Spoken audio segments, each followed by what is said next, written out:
Vamos agora ao nosso terceiro e principal grupo de materiais, que são os materiais ferromagnéticos. Então, o que são materiais ferromagnéticos? São materiais que apresentam domínios ou regiões com um campo magnético alinhado.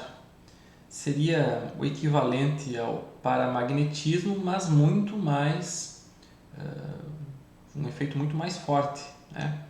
Então, quando ocorre a aplicação de um campo magnético externo, ocorre uma magnetização muito forte e no mesmo sentido do campo magnético aplicado. Então, são materiais com suscetibilidade magnética muito elevada e apresentam, então, por consequência, uma permeabilidade relativa também elevada. Uma característica importante do material ferromagnético é quando, em algumas situações, em alguns materiais, quando o campo magnético externo é retirado, o campo magnético do material não volta ao estado original, como no caso dos materiais diamagnéticos ou paramagnéticos. Então pode ser que permaneça, dependendo do material, algum magnetismo chamado residual. Com o aumento da temperatura, esse tipo de material magnético se torna então paramagnético. Então, se um ímã permanente, um material com magnetismo residual, for aquecido acima de uma determinada temperatura, chamada de temperatura de Curie, né? Esse material então vai perder a sua magnetização. Isso é uma característica importante. Nós não podemos aquecer ímãs permanentes porque pode ocorrer então a sua desmagnetização. São materiais não lineares, ou seja, isso é uma característica muito importante. Não existe um único μr que relacione então a intensidade de campo magnético com a densidade de fluxo magnético. E isso depende muito do ponto de operação do material. Já vamos ver como isso funciona. Então, o próprio nome já diz materiais ferromagnéticos. O principal exemplo desse tipo de material é o ferro. Outros materiais como o cromo e o níquel também são materiais considerados ferromagnéticos. Aqui eu coloquei a expressão da fórmula que utiliza neodímio, ferro e boro na sua construção. Então, os ímãs ditos de neodímio, na verdade, eles são ímãs com material de ferro, mas que apresentam neodímio e boro na sua construção. Além disso, temos materiais ferromagnéticos produzidos com ligas metálicas. A mistura de diferentes materiais pode resultar em um material com características ferromagnéticas. Além disso, ligas cerâmicas também pode-se construir materiais ferromagnéticos a partir de determinadas misturas que resultam em material cerâmico. Então, tem muitas situações onde nós temos ligas metálicas, ligas cerâmicas na construção de materiais ferromagnéticos. Então, fazendo uma análise mais gráfica do que seria então um material ferromagnético, são materiais que já têm de uma certa maneira um magnetismo orientado nos seus átomos, nos seus domínios, nas suas regiões internas, né? E quando aplicado um campo magnético externo, então eles são fortemente magnetizados, com isso aumentando em muito o valor da densidade magnética no seu interior. O que seriam os tais domínios magnéticos? Domínios magnéticos são regiões microscópicas que possuem ao longo de toda a sua região uma certa orientação de todos os, digamos assim, todos os átomos, todas as moléculas, né? Então, digamos que nas mais diferentes regiões tenha uma certa orientação desses domínios magnéticos. Estou fazendo aqui um caso hipotético, tá? Sem, enfim, entrar em detalhes de como isso acontece, né? Quando é aplicado um campo magnético externo, acontece que esses domínios se alinham com o campo magnético externo. Se alinham mais ou menos. Desde que haja um alinhamento, ocorre então a magnetização no interior. Se ocorrer um alinhamento total, digamos que todos os domínios se alinham com o campo magnético externo aplicado, ocorre o que se chama de saturação magnética. Então, por mais que se aumente o campo externo aplicado, não tem mais o que aumentar de magnetização, porque todos os domínios já estão alinhados. Considerando uma situação onde o material ferromagnético tem comportamento linear, um caso hipotético, podemos considerar isso talvez para pequenos campos magnéticos aplicados ou dados certos materiais, dada uma linha aqui de magnetização onde μ relativo é igual a 1, ou seja, nós estamos falando do espaço livre, do vácuo. Aqui seria então B igual a μ0 vezes H.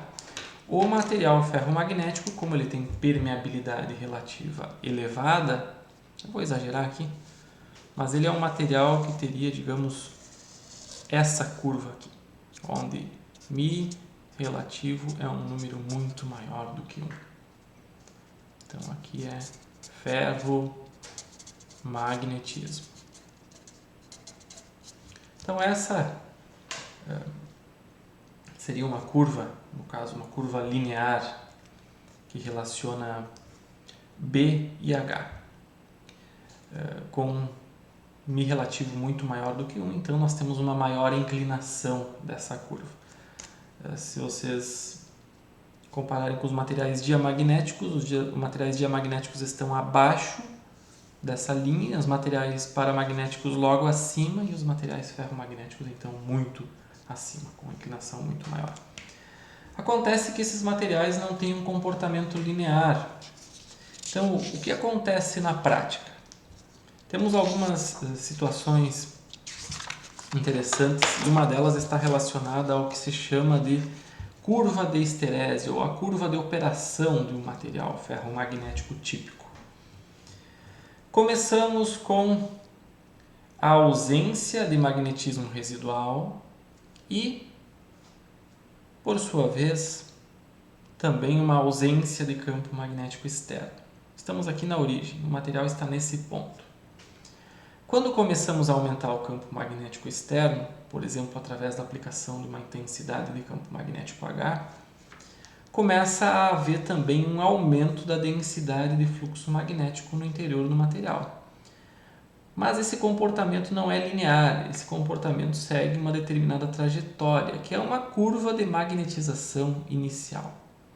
Então vejam que o μr não é um valor constante, ele vai variando em função do ponto de operação. Se o μr é dado pela inclinação aqui, nós temos diferentes valores para diferentes pontos de operação.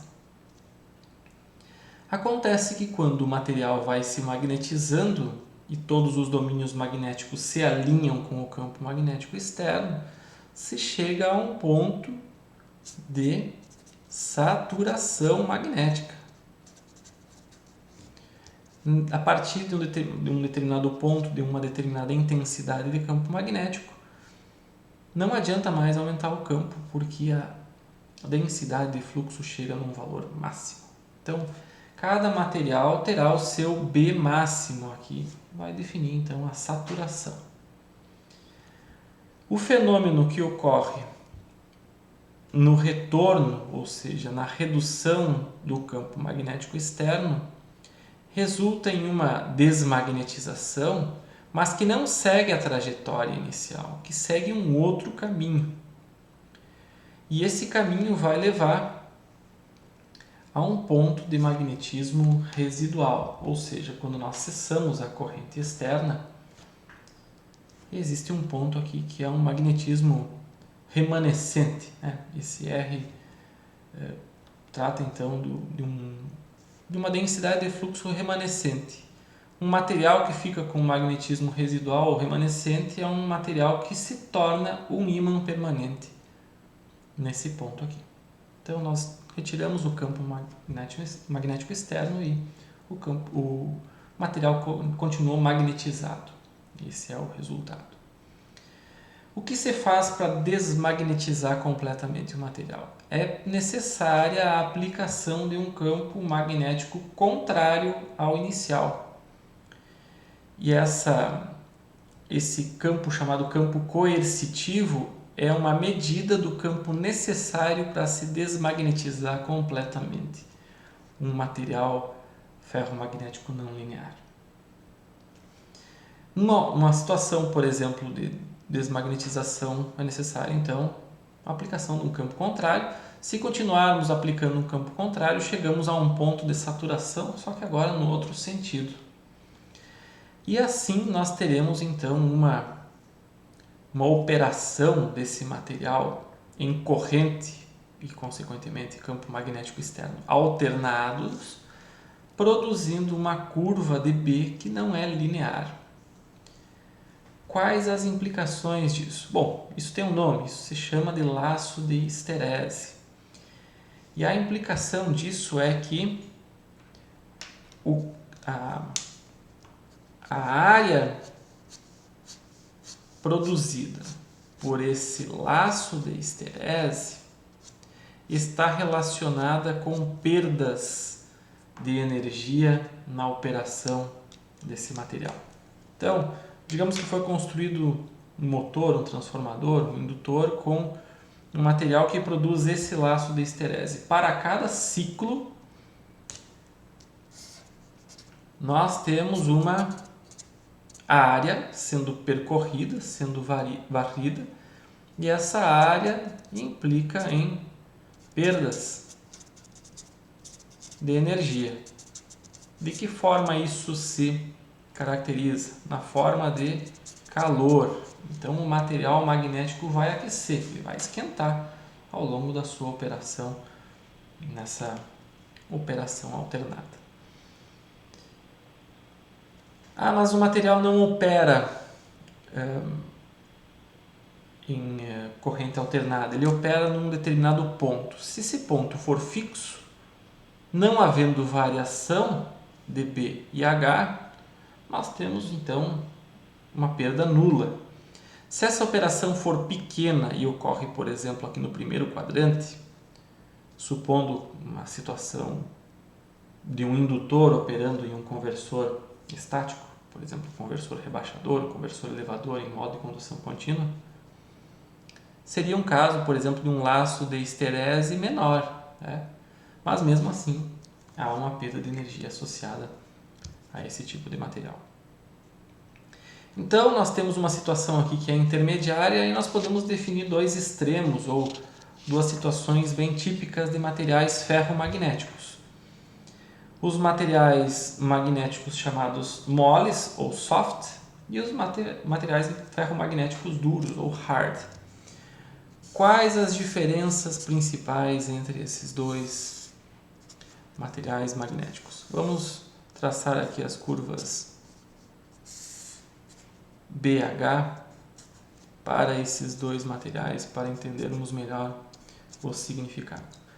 Os materiais moles são aqueles materiais que são facilmente magnetizados. Além disso, eles têm pouca perda de energia no seu processo de magnetização e desmagnetização. Então, digamos que aqui seja uma curva de saturação, os materiais ditos moles ou soft têm ou formam um laço de histerese com uma pequena área.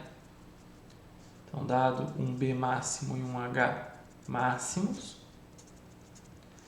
aqui o BR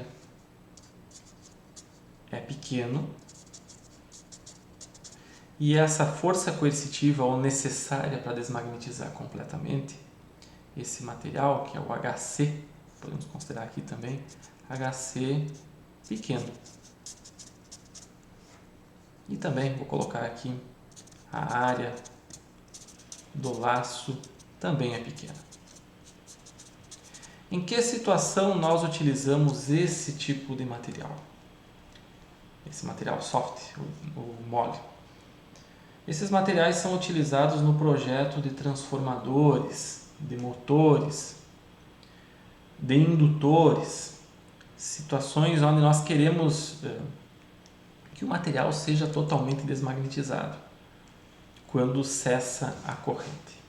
Então, nessa situação, nós buscamos por materiais moles ou soft. Materiais que retêm um magnetismo residual, que têm uma força coercitiva, um campo coercitivo maior e que apresentam um laço de esterese maior são os materiais ditos hard. Então, quando, digamos, o material está operando num determinado ponto, em B e H, e é retirado o campo externo, acontece que o B remanescente é um valor elevado. Isso caracteriza então um material que pode ser utilizado como ímã permanente. Os ímãs permanentes são materiais que são magnetizados e quando cessa a corrente, cessa o campo que o magnetizou, eles permanecem com um magnetismo residual significativo. Então, para se desmagnetizar um ímã permanente é necessária a aplicação de um campo magnético contrário que muitas vezes tem um valor bem elevado. Tá? Então, da mesma forma que temos uma magnetização num sentido, podemos ter essa mesma magnetização no outro sentido. Vou colocar aqui um valor um pouco maior, né? E com isso, então, é possível produzir um laço de esterese que possui uma área elevada. A área do laço, então, tem um valor elevado, né? A área do laço elevada tem um campo coercitivo elevado e então também o campo coercitivo elevado necessário para se desmagnetizar no material e então ele permanece com um magnetismo residual também significativo. Tá? Aqui o desenho não está muito legal, mas a ideia é essa. Tá? Dependendo da aplicação, nós queremos diferentes tipos de materiais ferromagnéticos. Lembrando sempre que, por mais que o material esteja magnetizado, no caso o material hard, se elevarmos a temperatura, podemos ter uma desmagnetização completa. Então, diferentes materiais respondem de diferentes maneiras. Né? Eu trouxe aqui alguns exemplos de materiais com algumas características interessantes que são para interpretação. Por exemplo, ferrite, um material cerâmico construído então com ligas aí de ferro e outros materiais. Aqui um material de uma empresa chamada Ferrox Cube. Esse material apresenta uma saturação em 0,36 Tesla, uma saturação relativamente pequena comparado com o que se consegue com ímãs permanentes. As perdas por ciclo de operação, vejam, perdas por metro cúbico por ciclo, chegam a 35 Joule por metro cúbico, valor muito pequeno. Significa que o laço de esterese desse material tem um valor muito pequeno. Além disso, apesar de ser um material construído com liga com metais, mas como ele é um material cerâmico, ele apresenta uma condutividade elétrica muito pequena. Essa condutividade elétrica ela entra como um fator importante quando se constrói indutores e transformadores, porque logo nós vamos ver que a variação do campo elétrico, do campo magnético em uma certa região do espaço produz um campo elétrico. E se o material for um bom condutor, ele produz correntes circulantes dentro desse material. Então, é importante que o material seja um bom material ferromagnético, mas que não tenha características de condução de corrente. Né? Senão, algumas soluções são propostas, né? A laminação de materiais, a isolação entre essas lâminas, existem soluções para isso. Tá? Mas no caso, o material de ferrite é um material inteiro, não é um material laminado. Então esse primeiro caso aqui seria o material mole. Né? Um segundo exemplo de material duro, o famoso ímã de neodímio, muito utilizado, né, quando se quer então um magnetismo residual elevado. E realmente ele chega a valores entre 1 e 1,5 Tesla de magnetismo residual, de magnetismo remanescente. Qual o campo magnético contrário ou coercitivo, assim chamado, necessário para desmagnetizar um ímã construído com neodímio, ferro e boro? Um campo magnético na ordem dos mega-amperes por metro. Então chega na ordem de 10 na 6 amperes por metro, os valores aqui necessários. A temperatura no qual esse material vai desmagnetizar entre 310 e 370 graus Celsius. Então, um material que pode operar a altas temperaturas sem desmagnetizar. Outra situação, ou outro material interessante, essa liga metálica construída com alumínio, que é paramagnético, níquel e cobalto, né? Materiais ferromagnéticos. Dadas as diferentes proporções dessa mistura, se chega então a diferentes materiais magnéticos. Esse alnico é muito utilizado, por exemplo, em alto-falantes. Esse material tem, com magnetismo residual, também valores aqui na ordem de 0,6 a 1,4 Tesla, bem parecido com o ímã de neodímio, um valor bem elevado. Mas vejam que o campo magnético coercitivo, ou necessário para desmagnetizar o material, fica na ordem aqui, digamos, de 0,03 ou 0,15 mega-amperes por metro, né? Valor bem menor do que o ímã de neodímio. Então é um material mais facilmente desmagnetizável. Mas tem vantagem térmica, por exemplo, pode chegar a mais de 800 graus até que essa temperatura de Curie seja atingida e que é a temperatura no qual esse material se desmagnetiza. Por sua vez, materiais que têm magnetismo residual são materiais que apresentam um valor elevado de perdas, porque a área do laço de esterese é significativa. Então vejam que nessa situação aqui nós temos de 10 a 70 kJ por metro cúbico, que é uma medida então da energia. Se nós pegarmos 1 metro cúbico de material, magnetizarmos esse material e percorrermos toda a curva de esterese, nós teremos então essa energia necessária. Essa energia será dissipada na forma de calor nesse 1 metro cúbico de material. Então, vejam que esses materiais ferromagnéticos, tanto os moles, ditos soft, quanto os duros, que são os hard, têm diferentes características e têm diferentes aplicações, né?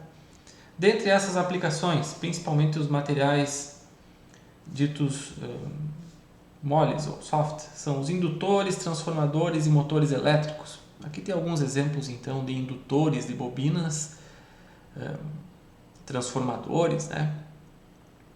Materiais que podem ser tanto cerâmicos ou ligas metálicas laminadas. Aqui um exemplo de um rotor de motor bobinado, né? Já os materiais duros ou hard são utilizados principalmente na construção de ímãs permanentes e uma aplicação muito importante na construção de discos rígidos, os hard disk, os HDs dos nossos computadores. Por quê? Porque o efeito de magnetização e magnetismo residual que permanece nos materiais duros tem o efeito de memória. Então, se nós magnetizarmos um material e retirarmos o campo que originou, sobra uma memória do campo que foi aplicado. E é dessa maneira que os bits 0 e 1 são armazenados nos HDs. Os HDs então funcionam como memórias magnéticas de informação, onde os polos norte e sul são produzidos para representar zeros e uns. A cabeça do HD que faz a escrita nada mais é do que um eletroímã, um material ferromagnético com uma bobina produzindo um campo magnético ora num sentido, ora no outro sentido, de tal forma a magnetizar permanentemente regiões desse HD. Esse HD pode ser desmagnetizado, então muito cuidado é necessário com HDs, principalmente se ímãs forem aproximados dos HDs. É possível então que se desorganize essa informação e que tenha então uma perda total da informação gravada. Mas então, vejam como é interessante, ímãs permanentes guardando informação na forma de polos norte e sul. E claro, o HD como um elemento de escrita e leitura, ele também pode ser apagado. Então, dado um certo campo magnético necessário para magnetismo residual, para magnetização da informação, se aplicado o campo coercitivo contrário, se chega então a um valor nulo de magnetização dessas regiões do disco rígido, né, do hard disk. Então as aplicações são muitas. A partir de agora nós vamos estudar o que acontece com a aplicação de materiais ferromagnéticos e como eles influenciam no campo magnético em certas regiões do espaço, principalmente na construção de indutores ou de transformadores, de bobinas acopladas. A pergunta que se faz é: o que acontece se em uma bobina nós colocarmos um material ferromagnético no seu interior? Quais as implicações disso? Então esse é o objetivo da nossa próxima aula.